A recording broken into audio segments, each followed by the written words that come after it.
Welcome to the Water Trough, where we can't make you drink, but we will make you think. My name is Ed Drozd, the Small Business Doctor, and I'm really excited you chose to join me here as we discuss topics that are important for small business folks just like you. If you're looking for ideas, inspiration, and possibility, you've come to the right place. Join us as we take steps to help you create the healthy business that you've always wanted.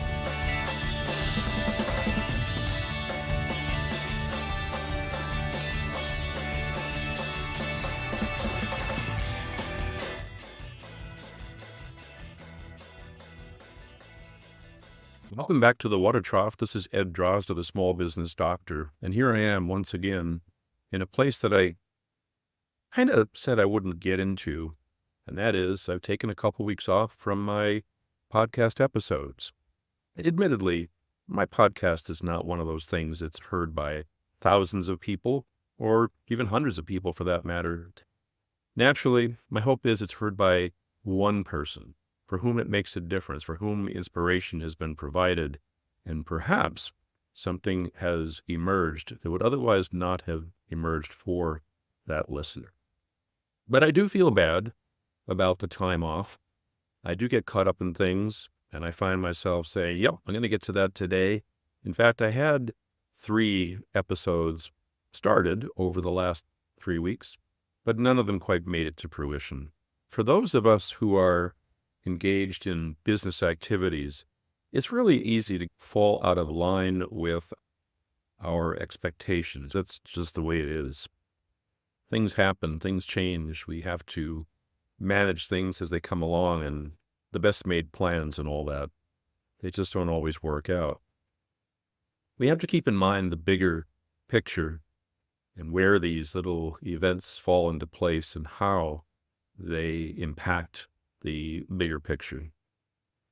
But rather than spending time dwelling on the fact that we haven't met the stated expectation, it'd be best if we can embrace the fact that interruptions happen, that priorities change, that control is not absolute, and that this is okay.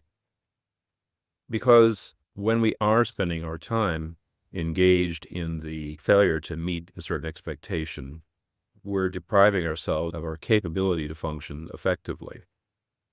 It's not easy for me to do this, but I'm giving myself permission of not meeting objectives. Now, I'm not talking about objectives that are paramount. I'm not talking about things that absolutely have to be done. There are certain things for which priority is established, and there's no exception to those things, whether it be the content or the timing in which they're done. But in many cases, I, for one, find myself beating myself up over the fact that I did not meet a certain expectation. And when I reflect upon it, I realize that the expectation that I had, while worthy, does not warrant my self-pity.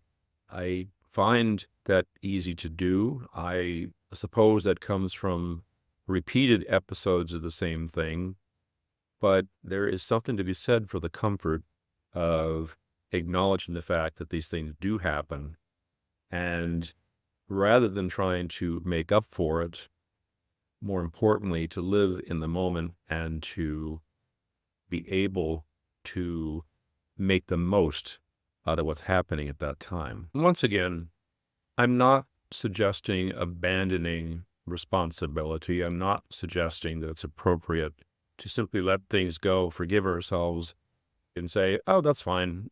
Things like that are okay. I can do that. What I'm saying is that they do happen, and that because they happen, it is appropriate, it is helpful if we can simply accept the fact that they happen.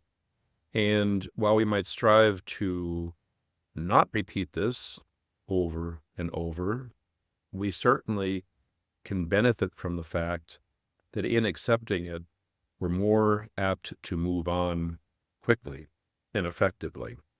This is particularly important in business, in a place where we have a significant lack of control over many factors, things like supply chain, employee punctuality and performance, market factors, sales, things of that sort. And there's only so much we can do to mitigate that loss of control. if we were to honestly appraise all of the things over which we have no control, and if we determined that we've spent a large amount of time feeling poorly because of it, then we're certainly going to find ourselves being far less productive and effective than we intended to be. That is to say, we're putting our energy in a place where it really is not going to serve us well. As I look back over what I've said up until now, it sounds so straightforward. It sounds so easy. Or as I often like to say, the old saying, it's not rocket science. And yet, it is very difficult to accept the fact that we don't have control. It's very difficult to acknowledge that our best made plans don't always come true. It's awkward to admit that we couldn't achieve that which we expected to.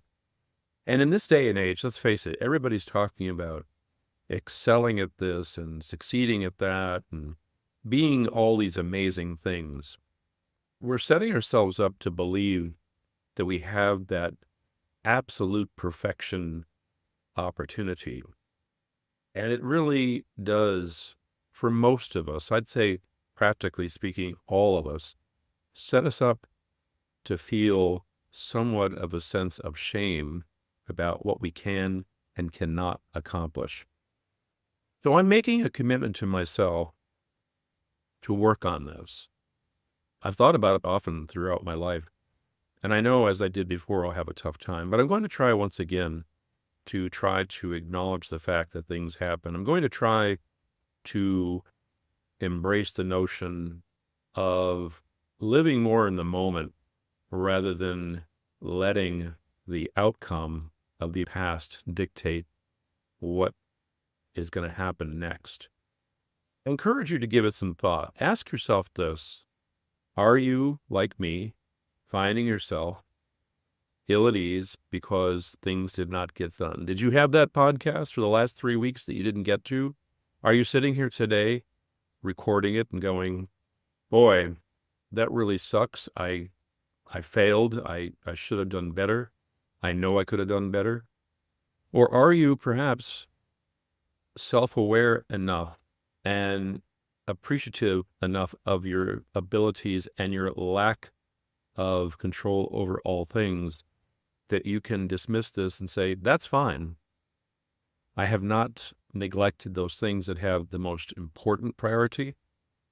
Yes, these things fell behind, but that's okay. And then having moved along like that, you effectively get up and go forward. Naturally, I hope you're in the latter camp, and I hope that at some point I will be too. I think that would be fantastic.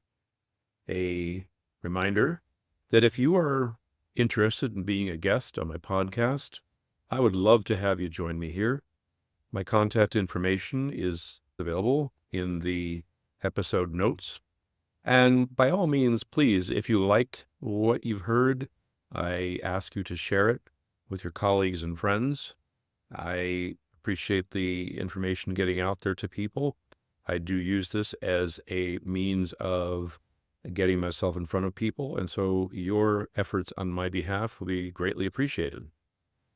In the meantime, this is Ed Drozda, the Small Business Doctor, and here at the Water Trough, I want to wish you a healthy business.